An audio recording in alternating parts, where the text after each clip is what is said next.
muy buenas, soy Miguel Sánchez de la Madrid, soy psicólogo de profesión, tengo 23 años de ejercicio y en este vídeo me propongo desplegaros una visión de la salud, un modelo de salud basado en 3 leyes principales que he llamado las 3 leyes de la salud.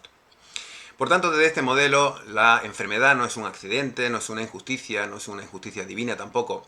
sino que es un proceso consistente en la violación, consciente o no consciente, de estas 3 leyes de la salud.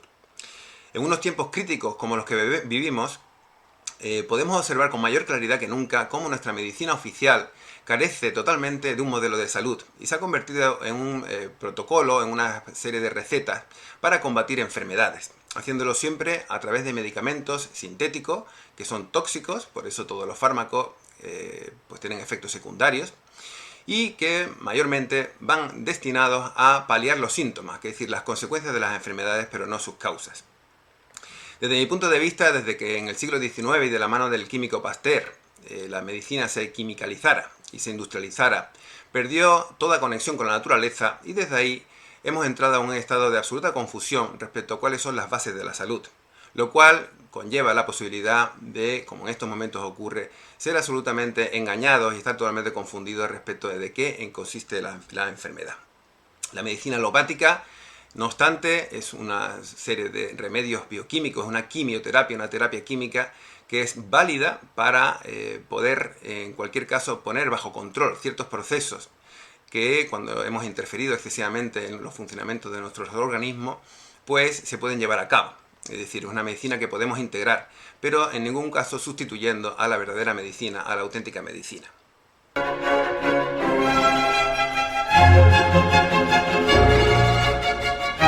Como este es un vídeo introductorio, pues voy a pasar de manera breve a describir cuáles son estas 3 leyes. Estas 3 leyes de la salud. La primera de ellas es la ley de la pulsación de la energía vital. Esto puede ser un axioma, es decir, un principio que no está sujeto a ninguna posible interpretación, en la medida en que vemos que la vida pulsa y que cuando los organismos biológicos mueren o entran en un camino hacia la muerte, dejan de pulsar. Desde este punto de vista, la pulsación energética, la pulsación de la energía vital, se convierte en un principio de salud en base al cual podemos decir que los organismos que están vivos están en un continuo estado de pulsación armónica y por contra, cuando esa pulsación se bloquea o se inmoviliza, entramos en el terreno de la enfermedad y generamos enfermedad. De esta manera podemos generar déficits o excesos de energía que en cualquier caso se van a manifestar en síntomas de enfermedad. Este principio, esta ley primera, nos compromete primero a tener un equilibrio entre la energía que nosotros absorbemos, la energía que cargamos en nuestros organismos y la energía que nosotros descargamos. De manera que en la medida en que se producen desequilibrios entre la carga y la descarga, desembocamos en estados, como decía, de excesos o de déficit de energía que en ambos casos van a ser el terreno propicio para la enfermedad. En segundo lugar, nos compromete asimismo a preservarnos de la contaminación electromagnética en la medida en que esta energía electromagnética tiene la capacidad de perturbar a nuestra energía vital, de alguna manera deteriorándola.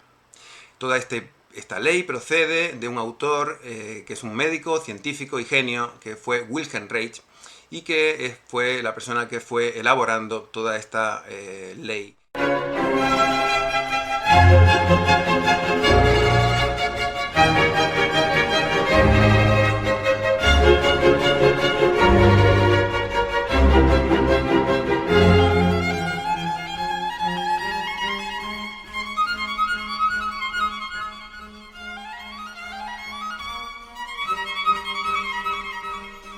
La segunda de las leyes es la ley de que el líquido en el que vive nuestra célula debe estar alcalino. Si nos vamos a la metáfora de una pecera, entendemos fácilmente que los peces, para poder vivir, necesitan de un agua que esté limpia. En nuestro cuerpo, el agua en el que viven las células es un agua que tiene una composición muy parecida a la sal, al agua marina, perdón, y en ese sentido, en algunos lugares es líquida y en otros conforma una especie de plasma, puesto que también está conformado pues, por proteínas, por grasas, etc., formando una especie de gel. Es muy importante y forma la base del contenido de esta segunda ley, el que ese líquido en el que viven, en el que flotan nuestras células, esté en un estado alcalino. De la misma manera es importante que esté oxigenado. Pues, recurriendo a la misma metáfora, podemos ver que en cada pecera siempre hay un tubito burbujeante de oxígeno que es el que carga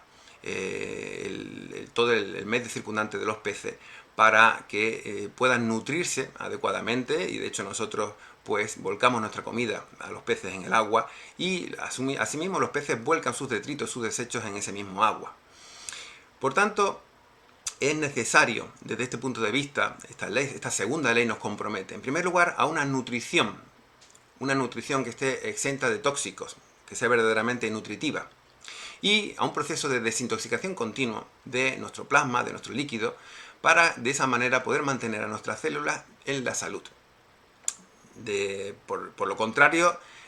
si el líquido empieza a acidificarse y empieza a llenarse de ácidos, entonces en este sentido nuestras células van a tener que empezar a reaccionar, a poner mecanismos en marcha que ya forman parte de lo que llamamos habitualmente enfermedad.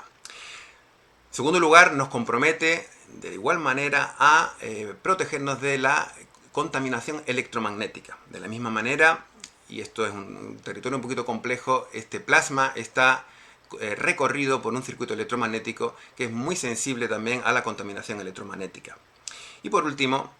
hay que decir que también nos compromete esta segunda ley a estirarnos, a movernos y a masajearnos. De la misma manera como la cultura china, por ejemplo, tiene perfectamente integrados estos principios, son absolutamente indispensables para mantener nuestro plasma en un estado elástico, un estado fluido y que no llegue a densificarse. Todo este conocimiento proviene de otro gran médico, científico y genio, que fue Alfred Pitschinger, que de alguna manera puso de manifiesto toda una estructura que hace de intermediaria entre la sangre y las células. Es ese líquido que circunda la célula el que hace de intermediario entre la sangre y las propias células. Y de ahí que si queremos que nuestro cuerpo, nuestras células estén sanas, ese líquido ha de estar en un estado alcalino, tal y como se podría enunciar en esta segunda ley.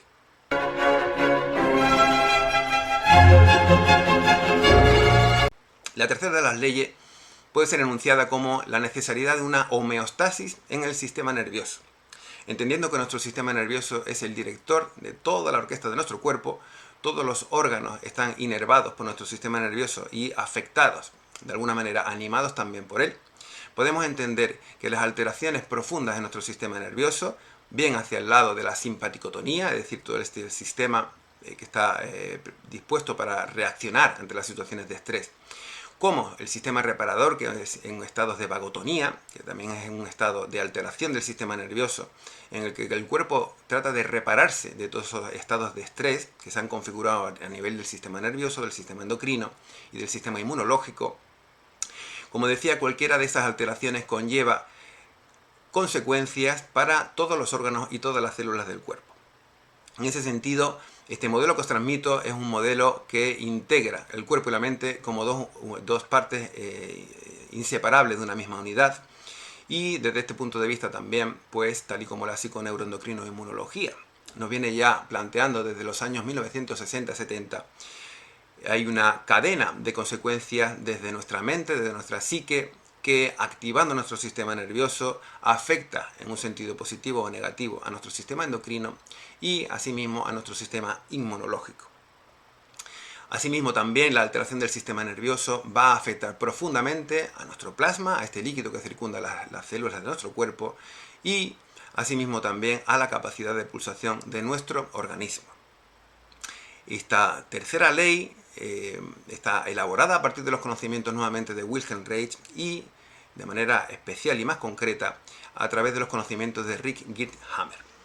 Esta parte del sistema nervioso que conlleva la contemplación de todos los estados de estrés y reparación del estrés y todos los fenómenos emocionales es el aspecto más específico y más complejo, por tanto aquel que requiere una mayor capacidad de comprensión y ha sido muy bien elaborado por Rick Geerthammer en 5 leyes, de las cuales, para ser coherentes con esta visión completa que os estoy ofreciendo, solamente podemos considerar como totalmente acertadas las 4 primeras y no así la quinta de ellas. Esto sería un conocimiento para aquellos que conocéis un poquito las 5 leyes. Sobre esta base de sustentación se sostiene nuestra salud. Si lo establecemos en forma de pirámide, vamos a ver que en esa base de la pirámide estaría la pulsación vital, sin la cual no hay energía y no hay vida. Sobre ella se establecería todo un mecanismo que fue descrito por Alfred Pritzinger como dependiente del trabajo de los riñones, del hígado y de los pulmones para una continua depuración de ese líquido. Y sobre esa segunda base, como cúspide, encontraríamos todos los procesos de alteración y de normalización de nuestro sistema nervioso. Nuestro sistema nervioso, de alguna manera, es como parte de esa cúspide, requiere continuamente de nuestra regulación, nos compromete a sí mismo esta tercera ley a ser muy conscientes de cuando nos afectan situaciones críticas que alteran profundamente nuestro sistema nervioso por tanto de manera consiguiente a todo nuestro organismo, y nos compromete a acompañar, a adquirir el conocimiento para acompañar a nuestros cuerpos a la normalidad o a la normotonía, y asimismo ser muy respetuosos con no violar de manera continua y crónica, con las prisas y con el estrés, los ritmos biológicos naturales. Este es el resumen de las 3 leyes de la salud, y podéis profundizar y ampliar vuestro conocimiento sobre cada una de las leyes a partir de 3 vídeos que podéis encontrar en mi canal, Miguel Sánchez, o en mi página web www.tccn.eu para poder profundizar en cada uno de ellos. Asimismo encontraréis también la respiración, un vídeo sobre respiración, que de alguna manera es el elemento, el punto de apoyo principal, a partir del cual nosotros podemos trabajar de manera simultánea estas 3 leyes, estos 3 principios. La respiración es una pulsación vital, afecta directamente a nuestro líquido envolvente donde flotan nuestras células, y asimismo es la conexión más directa que tenemos también con nuestro sistema nervioso. Por tanto, y como resumen, podemos establecer que solamente es la violación simultánea en alguna medida de estas 3 leyes fundamentales de la salud lo que desemboca en procesos de enfermedad, y por tanto, siendo conscientes de ellas, siempre podemos recurrir a tratar de paliar esa situación y revertir los procesos, encaminándolos de una manera natural hacia la salud. Y en caso de que esto sea complejo, que sea difícil o imposible, entonces tenemos efectivamente todo un repertorio de remedios químicos, de quimioterapia a nuestro servicio, pues para paliar dolores, pues para tratar de encauzar situaciones peligrosas, procesos peligrosos que pudieran desencadenar en muerte o en algún otro proceso complicado. En definitiva, como una vía alternativa y complementaria a esta medicina que no ha de ser olvidada como la verdadera base de la salud y por tanto la auténtica medicina. Cuando centramos la cuestión de la salud en base a un modelo y lo comprendemos en un contexto racional, dejamos de tener miedo. Dejamos de tener miedo de pensamientos mágicos supersticiosos como los que estamos viviendo hoy día, en el sentido de que los virus supuestamente patógenos nos están atacando. Es decir, ningún virus natural puede atacarnos, jamás se ha demostrado que tengan una función patógena, todo lo contrario, que tengan una función necesaria para la vida y de hecho la sustentan. Y en ese sentido empezamos a confiar en nuestro estilo de vida, en el estado de nuestro cuerpo de salud, y nos sentimos realmente inafectables, inasustables por toda la doctrina que de una manera absolutamente manipuladora estamos viviendo en nuestros días, sin más remedio que plegarnos al conocimiento científico establecido, que de manera muy, al parecer, muy premeditada, pues ha establecido la base cultural, o la base, mejor dicho, de incultura, para que nos podamos creer toda esta enorme manipulación. Los virus no tienen un comportamiento anárquico, sino que, tal y como ocurre con cada uno de los componentes de nuestro cuerpo, está a las órdenes de nuestro sistema nervioso, dentro de un orden establecido, donde tienen una función que es positiva para nuestro organismo. Si esta información te ha resonado, puedes buscar más información en mi página web, como os remitía antes, bien para formarte de manera teórico-práctica, o bien para recibir algunos de los tratamientos de las terapias desde este enfoque para afrontar tus cuestiones de salud o tu cuestión de crecimiento a nivel personal, psicológico e espiritual.